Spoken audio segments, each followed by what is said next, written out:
Bonjour à tous, c'est Léa du B2S Kirol et cette semaine je vous parle des médicaments de la sphère cardiaque. Au sommaire, tout un tas de médicaments donc de la sphère cardiaque que vous découvrirez au fur et à mesure, mais tout d'abord quelques généralités.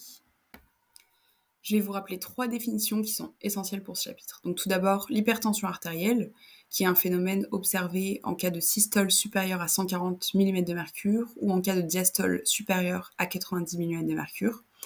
C'est une notion très importante parce que c'est un facteur de risque cardiovasculaire très important.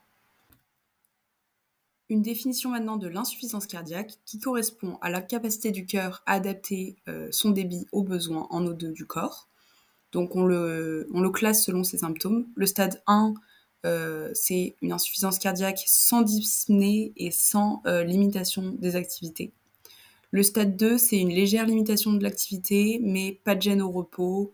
Et par contre, l'activité quotidienne peut entraîner des dyspnées.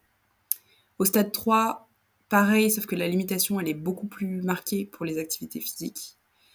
Et le stade 4, c'est une gêne même au repos.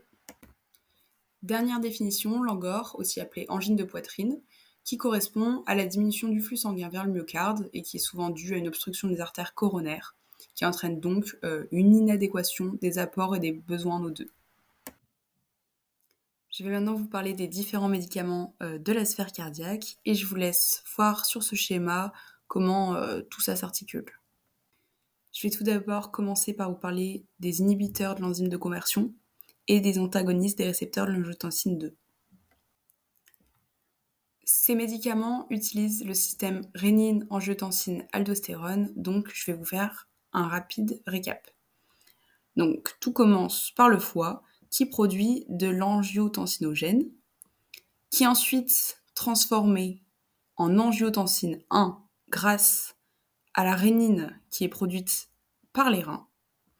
Cette angiotensine 1 est ensuite transformée en angiotensine 2 grâce à l'enzyme de conversion produite par les poumons. Cette angiotensine 2, elle permet la vasoconstriction, donc la hausse de la pression artérielle, et elle stimule aussi les glandes surrénales pour qu'elles produisent de l'aldostérone qui permet la réabsorption du sodium et de l'eau et l'excrétion du potassium. Donc pour les IEC, on va modifier ce système en limitant la production donc d'enzymes de conversion, ce qui va empêcher la transformation en angiotensine 2 de l'angiotensine 1 et donc limiter tous les effets de l'angiotensine 2, à savoir la vasoconstriction qui permet une hausse de la pression artérielle et la stimulation des glandes surrénales pour produire de l'aldostérone et donc ça limite la réabsorption du Na et de l'eau et l'excrétion du potassium. Les inhibiteurs de l'enzyme de conversion, c'est tous les médicaments qui se terminent par pril, donc comme le ramipril ou le perindopril.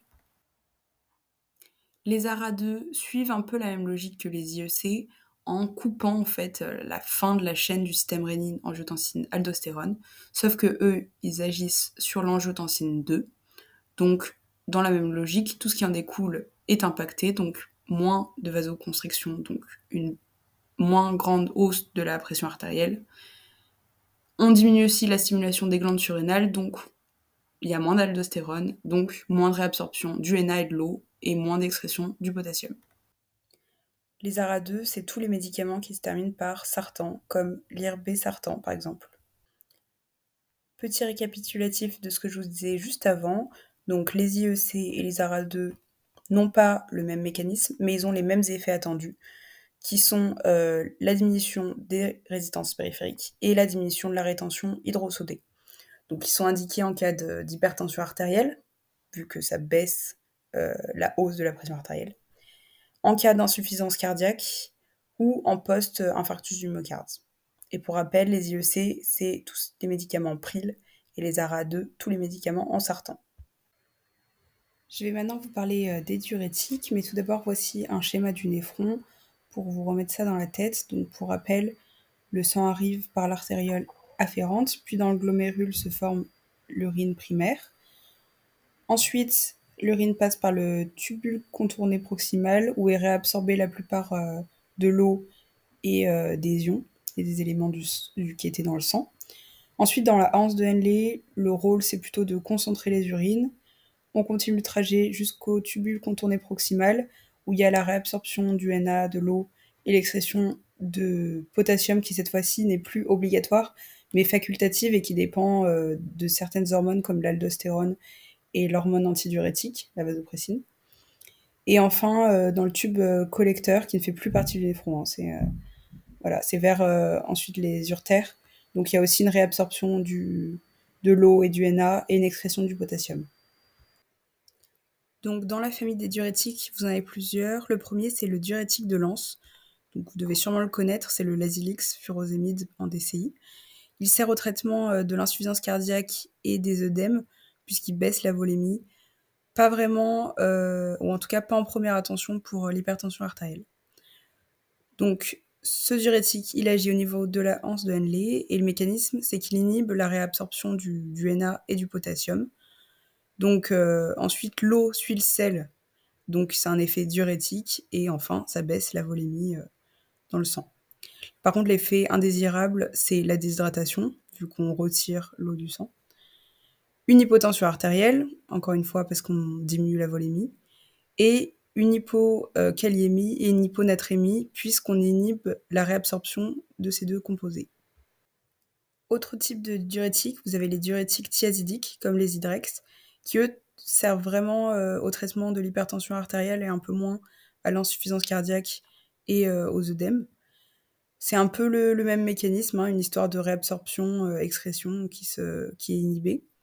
Et les effets indésirables, c'est aussi un peu les mêmes, déshydratation, hypokaliémie et hypotension artérielle. Donc eux, c'est pas au niveau de la hanse de Henle comme pour l'Azilix, c'est au niveau du tubule contourné distal.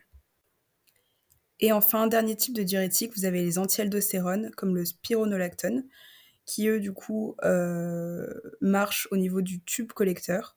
Ils servent au traitement de l'hypertension artérielle et de l'insuffisance cardiaque. Et contrairement aux deux autres, eux, ils inhibent l'excrétion du potassium. Donc en fait, en effet indésirable, on n'aura pas une hypokaliémie, mais une hyperkaliémie. C'est pour ça qu'on l'utilise souvent en association avec les thiazidiques pour réduire la kaliémie.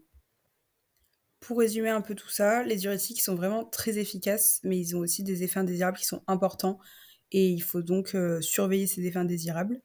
Donc le principal effet indésirable, c'est l'insuffisance rénale aiguë fonctionnelle, notamment si on est en présence d'un patient déshydraté. Donc il faudra surveiller la fonction rénale, la diurèse et les signes de déshydratation type plis cutanés, bouche sèche. Cette insuffisance rénale aiguë fonctionnelle, elle est d'autant plus importante quand on associe des diurétiques avec des IEC ou des ARA2, ça potentialise le risque. Autre effet indésirable, vous avez les dyskaliémies, donc que ce soit hypo ou hyper, qu'il faudra surveiller avec un ionogramme, parce que pour rappel, les dyskaliémies comportent des risques au niveau cardiaque. Le risque est d'autant plus important si vous prenez des diurétiques en plus d'un autre médicament qui agit sur la kaliémie. Voilà, j'en ai fini des diurétiques. Je vais maintenant vous parler des bêta-bloquants, qui sont des médicaments qui agissent sur les récepteurs adrénergiques. Vous en avez deux types. Donc vous avez les récepteurs bêta-1, qui se situent sur le cœur et les muscles lisses, et qui servent à la stimulation cardiaque. Donc ça renforce la contraction, c'est ce qu'on appelle l'effet inotrope positif. Ça augmente la fréquence, c'est ce qu'on appelle l'effet chronotrope positif. Et ça augmente aussi la vitesse de conduction et l'excitabilité. Deuxième type de récepteurs, vous les trouvez sur les poumons et les vaisseaux, et c'est les récepteurs bêta-2. Ils favorisent la relaxation bronchique et la vasodilatation. Le bêta-bloquant, comme son nom l'indique, son rôle, ça va être de bloquer ces récepteurs bêta. Donc, en bloquant le récepteur bêta-1, ça va engendrer une bradycardie, une baisse de la contractilité, de la conduction, l'excitabilité, et donc, in fine, une diminution de la consommation d'O2 par le cœur. En bloquant les récepteurs B2, ça va entraîner d'une part une vasoconstriction périphérique et d'autre part une bronchostriction. Les bêta-bloquants sont des médicaments qui sont assez utilisés, vous avez sûrement dû les croiser déjà en stage. C'est tous ceux qui se terminent par olol, donc tout ce qui est bisoprolol, timolol, propranolol. Petit mot de vocabulaire, quand on dit bêta-bloquant cardiosélectif, c'est lorsque l'action bêta-bloquante 1 est supérieure à l'action bêta-bloquante 2. Donc en gros que l'effet cardiaque est plus important que l'effet sur les vaisseaux et sur les poumons. La posologie, elle est très très sensible, donc il faut bien veiller à l'augmenter progressivement et surveiller les constantes. Je vais maintenant vous parler des inhibiteurs calciques. Avant de vous parler des traitements, je vous rappelle juste que le rôle du calcium, c'est d'aider à la contraction des cellules musculaires lisses, donc qui sont dans le cœur et les vaisseaux notamment. Donc l'inhibition de ces canaux calciques, ça va empêcher la contraction du cœur et diminuer le tonus des fibres musculaires des vaisseaux. Vous avez deux types d'inhibiteurs calciques. Vous avez d'une part l'amlor, amlodipine, et le loxène, qui ont plutôt des effets vasculaires, donc qui entraînent une vasodilatation et donc une baisse de la tension artérielle. Par contre, l'effet indésirable, c'est la tachycardie. De l'autre côté, vous avez le verapamil, l'isoptine, qui a des effets vasculaires mais aussi cardiaques, donc qui entraîne une baisse du rythme, une baisse de la contractilité, une baisse de l'excitabilité, et du coup, l'effet indésirable, bien évidemment, c'est la bradycardie. Pour tous les inhibiteurs calciques, vous avez ensuite d'autres effets indésirables qui sont communs, donc des œdèmes, un flush, donc c'est-à-dire des rougeurs sur le visage et sur le décolleté, une hypotension orthostatique et des céphalées. Et ces effets indésirables, ils sont liés à cette vasodilatation périphérique. Je vais maintenant vous parler des dérivés nitrés. Le seul à connaître, c'est la trinitrine, qui est commercialisée sous le nom de Natisspray. C'est le traitement de base de l'angine de poitrine et éventuellement de l'insuffisance cardiaque. Et c'est un puissant vasodilatateur à plusieurs niveaux. Au niveau veineux, tout d'abord, puisque ça diminue la précharge. Au niveau coronarien, ça permet une meilleure perfusion du myocarde. Et au niveau artériel, ça diminue la post-charge. Son action, elle est rapide et c'est pas mal utilisé en spray sublingual. Mais il faut faire bien attention d'administrer ce traitement en position assise parce qu'il y a un risque d'hypotension et de vertige très important. Concernant les antiarythmiques, donc ça c'est une classe de médicaments qui modifie les courants électriques au niveau cardiaque. Vous avez tout d'abord la cordarone, qui est de l'amiodarone, et qui est un traitement qui ralentit le cœur et le fait battre plus régulièrement. Un des effets indésirables, c'est qu'il a beaucoup d'iode. Autre médicament antiarythmique, vous avez la digoxine, qui fait partie des digitaliques. Et là, du coup, ces effets, c'est la règle des 3 R, qui sont ralentissement, régulation et renfort de la conduction auriculo-ventriculaire. Le problème avec la digoxine, c'est que sa marge thérapeutique est très étroite. Donc, il faut bien surveiller la digoxémie, mais aussi la kaliémie, le pouls, et réaliser des électrocardiogrammes. L'antidote de cette digoxine, puisque rappelons-le, la marge thérapeutique est très étroite, c'est le digibin. Attention, il ne faut pas l'associer avec du calcium en IV parce que ça peut provoquer un arrêt cardiaque. Parlons maintenant des alpha-bloquants. Vous vous rappelez des bêta-bloquants? Eh bien écoutez, c'est un peu le même concept, sauf que là, c'est pour les récepteurs alpha. Le principal alpha-bloquant, celui qu'il faut connaître, c'est l'urapidil, qui est commercialisé sous le nom de Présil. Il sert à la dilatation des vaisseaux et aussi de la vessie, de l'utérus, de l'iris et des intestins. Il sert au traitement de l'hypertension artérielle, mais il est très peu utilisé puisqu'il a des effets hypotenseurs très marqués et donc le traitement est assez mal toléré. Courage, c'est bientôt fini. On en est à l'avant-dernier. On va parler des toniques cardiaques, qui sont des traitements d'urgence de l'insuffisance cardiaque aiguë, donc de l'état de choc. Ils sont aussi appelés cardiotoniques ou analeptiques cardiaques. Ils ont un effet sur les récepteurs bêta-1, donc c'est l'inverse des bêta-bloquants. Là, ça stimule ces récepteurs-là, donc ça va engendrer une tachycardie, une augmentation de la contractilité, de la conduction et de l'excitabilité. Dans ces toniques cardiaques, vous retrouverez notamment l'isoprénaline et la dobutamine. Bravo à vous, si vous avez tenu jusque-là, on arrive à la dernière catégorie des médicaments de la sphère cardiaque, à savoir les hypolipémiants. C'est tous les traitements qui ont comme suffixe statine, donc tout ce qui est atorvastatine, simvastatine, etc. Et ces traitements, ils sont utiles si on est en présence d'une maladie liée à l'athérosclérose. Pour rappel, l'athérosclérose, c'est l'oxydation du mauvais cholestérol qui entraîne une réaction inflammatoire et qui va constituer cette plaque d'athérome. Le problème avec les statines, c'est qu'ils ont pas mal d'effets indésirables, notamment l'hépatotoxicité. On va surveiller les transaminases et si elles sont supérieures à 3 fois la norme, il conviendra d'arrêter le traitement.